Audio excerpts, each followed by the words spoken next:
Sungguh perkasa si Raja Rimba, mengaum keras dengan bijaksana. Sambutlah salam dari saya.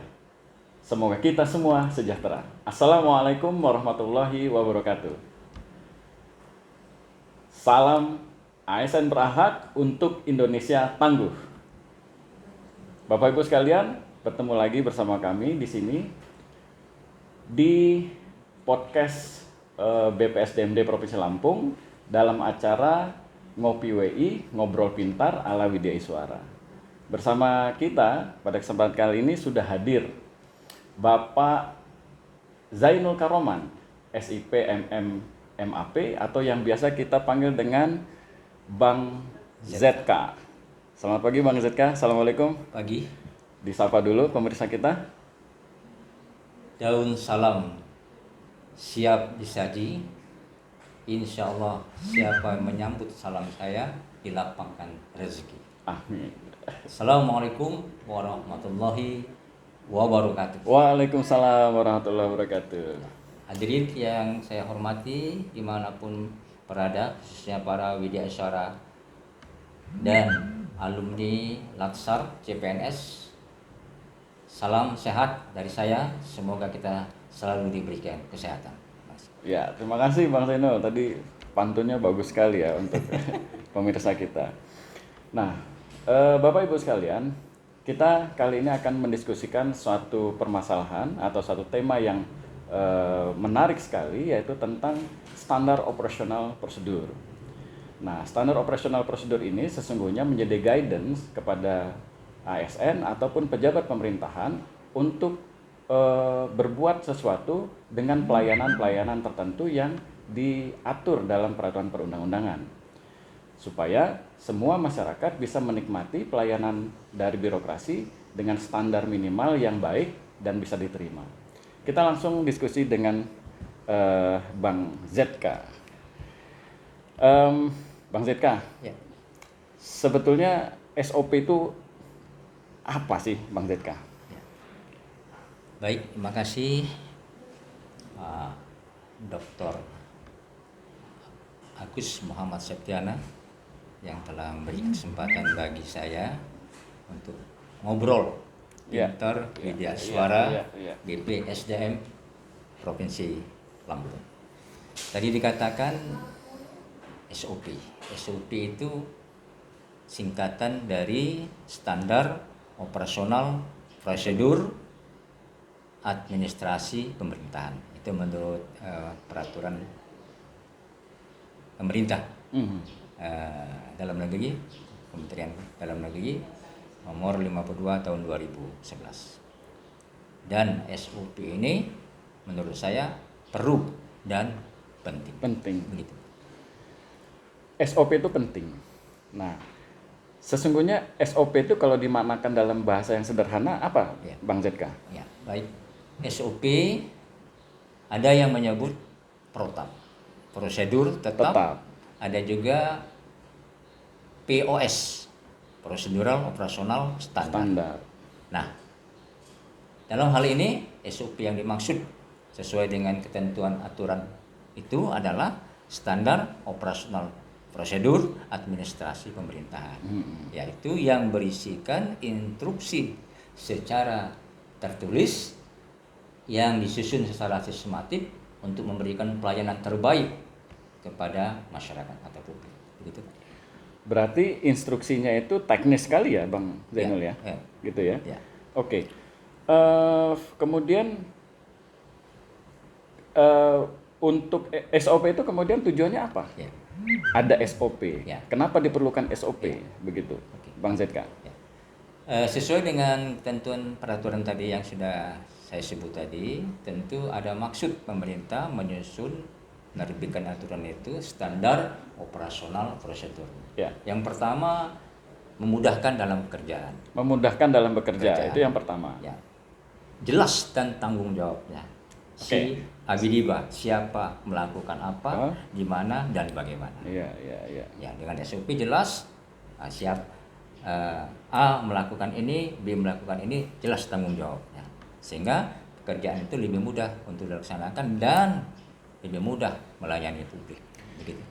Untuk tujuan yang pertama, Bang ZK, tadi Bang ZK sampaikan bahwa untuk sebagai panduan, berarti sebagai guidance, ya, Ya. seluruh ASN dalam melaksanakan tugas. Ya. Apakah itu hanya untuk pelayanan kepada masyarakat saja, guidance itu, atau untuk hal yang lain? Ya, kalau menurut ketentuan aturan itu untuk semua. Semua. Jadi Iya. SOP itu ada SOP administratif, ada SOP teknis. Nah, yang dalam ketentuan Kementerian Dalam Negeri ini lebih fokus kepada SOP pelayanan. Misalnya, SOP pelayanan. Pelayanan kesehatan, SOP pelayanan administrasi kependudukan dan sebagainya. Di dalam SOP itu juga ditentukan jangka waktu ya, Bang Jainul ya. Kalau Ya. tidak salah ya. Ya. Berapa lama harus melaksanakan satu kegiatan pelayanan kepada masyarakat? Waktunya sudah ditentukan. Kalau menurut aturan itu setiap 3 tahun ditinjau kembali apakah SOP itu masih berlaku tidak, masih update tidak, Masih sesuai dengan kebutuhan masih sesuai masyarakat dengan, atau tidak? dengan tidak atau tidak. Jadi harus makanya di langkah beberapa itu ada tahapan monitoring, evaluasi, implementasi standar operasional prosedur. Nah, kalau begitu apa gunanya evaluasi SOP itu? Ya. Jadi evaluasi di tahap terakhir itu untuk melihat sejauh mana efektivitas standar operasional prosedur yang sudah dibuat, yang sudah disusun itu terhadap pelayanan. Iya, Nah, iya. kalau misalnya itu dinilai lambat, Ya. bertele-tele, butuh waktu lama, Iya. ditinjau ulang. Ah, Nah, konsep pelayanan publik itu, pelayanan itu harus faster, accurate, accountable. jadi harus cepat, akurat, Akurat, gitu, kan? dan dapat dipertanggungjawabkan. Dapat dipertanggungjawabkan. Kira-kira itu. Bang ZK, Ya. kalau melihat dari permasalahan pelayanan birokrasi kepada masyarakat di hari ini, di masa sekarang, itu apa saja sebetulnya permasalahan-permasalahan yang muncul? Baik. SOP ini sampai saat ini yang kita pelajari, yang kita survei lah begitu ya. Ya.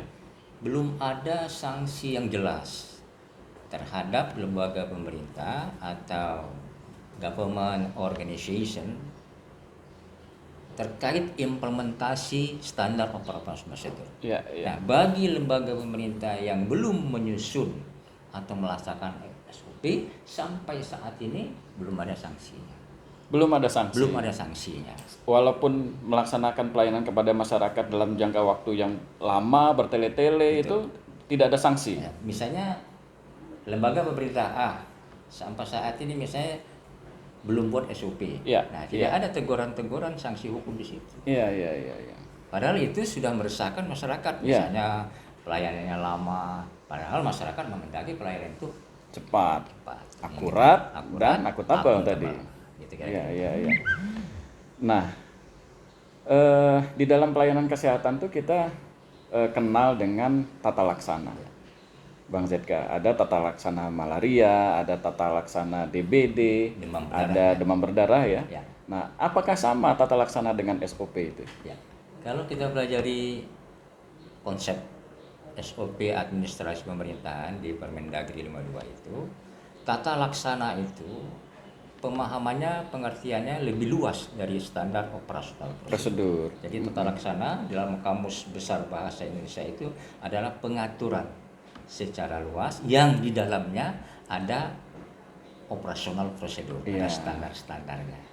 Jadi misalnya tata laksana demam berdarah atau malaria atau COVID, Iya. nah, itu berisi pengaturan. Nah, SOP standar teknisnya. Iya, iya, iya. Jadi iya, penanganan COVID itu seperti apa flowchart-nya iya. itu. Iya, iya, iya. Cepat, apa tadi? Akurat Dan dan akuntabel. akuntabel. Kira-kira begitu. Terakhir, Bang Zainul, kita mengenal adanya istilah maladministrasi atau malpraktik misalnya. Nah, apa itu Bang? Sebelum kita masuk pada hubungannya dengan SOP. Ini mantap pertanyaannya. Ya, Jadi biar pemirsa juga tahu. kalau Bang. kita belajar SOP administrasi pemerintahan tidak lepas dari pelayanan publik, administrasi publik, kebijakan publik. Ya. Nah, yang muncul istilah tadi ada Maladministrasi. maladministrasi, administratif malpractice. Ya. Nah, ini ada kaitannya dengan anomali. Jadi apa anomali itu? Penyimpangan yang dilakukan oleh seorang profesional dalam memberikan pelayanan yang tidak sesuai dengan standar operasional. Nah, ini banyak terjadi di kalangan medis. Nah, misalnya salah operasi. Operasi ginjal, operasi jantung. Nah, ini malpraktek juga. Itu kesalahan SOP. Di samping SOP ada juga kelalaian SDM-nya dalam melakukan pelayanan itu. Nah, fungsi SOP untuk terhadap maladministratif atau malpraktek itu apa? Nah, di sinilah fungsi dia berperan betul SOP itu. Jadi kalau ada standar prosedur yang jelas, maka tidak akan terjadi malpraktek itu.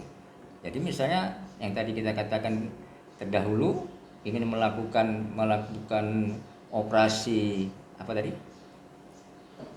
Ginjal. Nah, kena jantung berarti dia tidak belajar SOP di mana letak ginjal, di mana letak. Atau mungkin terkait dengan jangka waktu pengurusan surat-surat kependudukan misalnya. Kalau di dalam SOP sudah ditentukan dalam jangka waktunya, kemudian lewat jangka waktunya itu kita anggap sebagai maladministratif dari gitu ya. Anomali dari standar operasi prosedur. Baik, Bang Zainul. Terima kasih. Bagus sekali kita belajar SOP ini. Tuhan juga menyampaikan begitu. Matahari tidak akan pernah mendahului bulan. Bulan tidak akan pernah mendahului matahari.